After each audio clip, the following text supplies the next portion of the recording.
Your phone rings, and before you even look at the screen, something in you already decided it is bad news. Not maybe bad news, bad news. Your heart does that thing, the slight drop, the breath that gets smaller.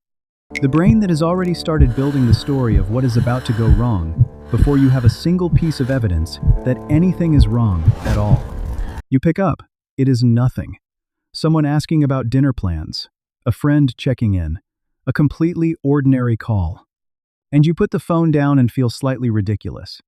But here is the thing. You will do the exact same thing tomorrow and the day after. And you have probably been doing it for so long that you stopped noticing it as a pattern and started accepting it as personality. I am just a worrier. I am just anxious.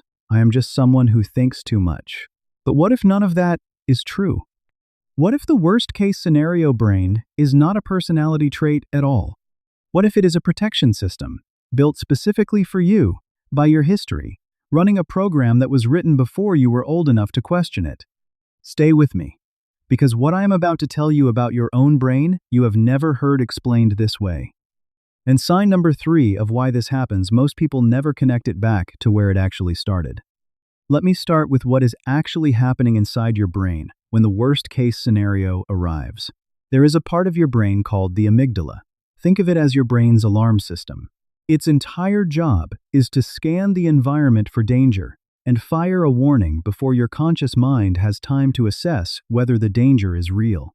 And it is extraordinarily fast. Faster than thought, faster than logic, faster than the part of you that knows everything is probably fine. By the time you have consciously registered that your phone is ringing, your amygdala has already run through 17 possible threats and selected the most likely one. But here is what most people do not understand about the amygdala. It does not distinguish between real threats and imagined ones.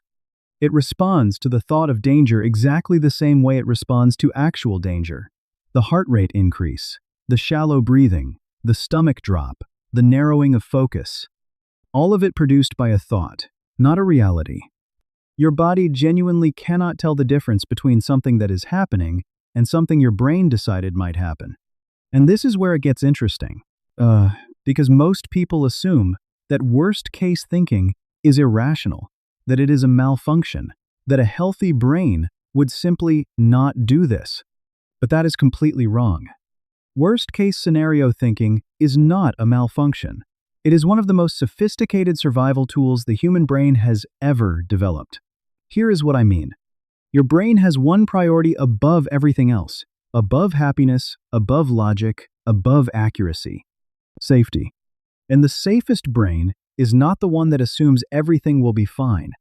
The safest brain is the one that prepares for everything that could go wrong. Psychologists call this negativity bias, the brain's built-in tendency to weight negative possibilities more heavily than positive ones. And this bias is not a bug in the system. It is a feature. It was installed by hundreds of thousands of years of human evolution in environments where missing a thread meant death. The ancestor who assumed the rustling in the bushes was just the wind died. The ancestor who assumed it might be a predator and ran survived. You are descended from the runner, not the one who stayed calm. Your worst-case scenario brain is the direct inheritance of every human who survived because they worried first. But here is the problem. You are not living in a savanna anymore. The rustling in the bushes is now an unanswered text message, a slightly different tone in your partner's voice, a meeting request with no agenda, a doctor's appointment scheduled 3 weeks out. And your brain, running the same ancient survival software, treats all of it with the same urgency as a predator in the grass. The software was not updated for modern life, and that mismatch between an ancient alarm system and a modern world full of non-lethal uncertainty is the first reason you imagine worst-case scenarios. But here is the second reason, and this one is personal, not evolutionary, not universal, yours specifically. At some point in your life, probably earlier than you realize, something happened that your brain did not expect. Something went wrong without warning. Maybe it was something dramatic, a loss, a betrayal, a moment where everything changed in an instant and nobody told you it was coming. Or maybe it was something quieter than that, a parent whose mood was unpredictable, A home where the atmosphere could shift without explanation. A relationship where good moments were always followed by something painful. A childhood where safety was not consistent enough to be trusted. And your brain, brilliant, adaptive, always learning, drew a conclusion. Good things end. Safety is temporary.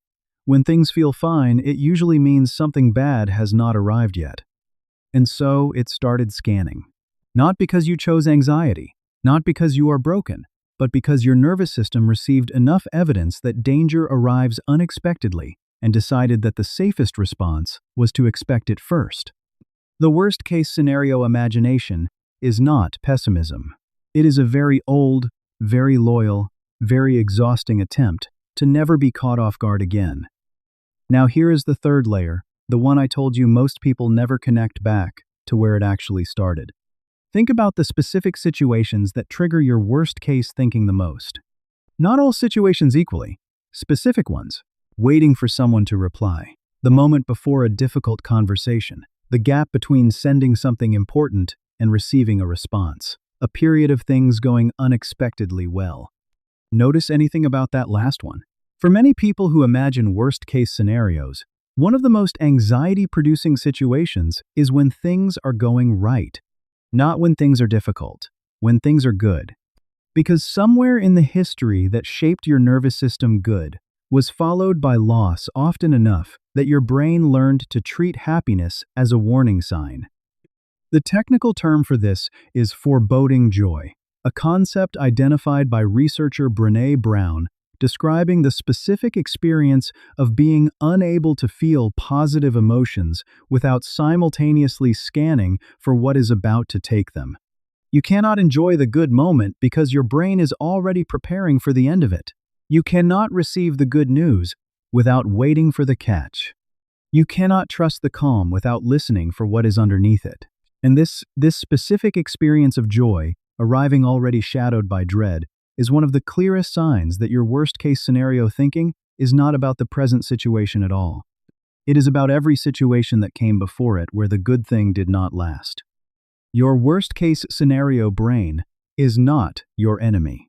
It has been working every single day of your life to keep you safe, running scans you did not ask for, preparing for outcomes you hoped would never arrive, carrying a weight of anticipated loss that most people around you have never had to carry. It has been exhausting, genuinely, but it has also been loyal. And the path forward is not to silence it or fight it or be ashamed of it. It is to update it. You are not too anxious. You are not too negative. You are not broken. You are someone whose brain learned to protect you in the only way it knew how. If this video named something about how your brain works that you have never had explained properly, this channel exists for exactly this. Every week. Always this deep. Always this honest. Welcome to Decoded Psyche. Join now.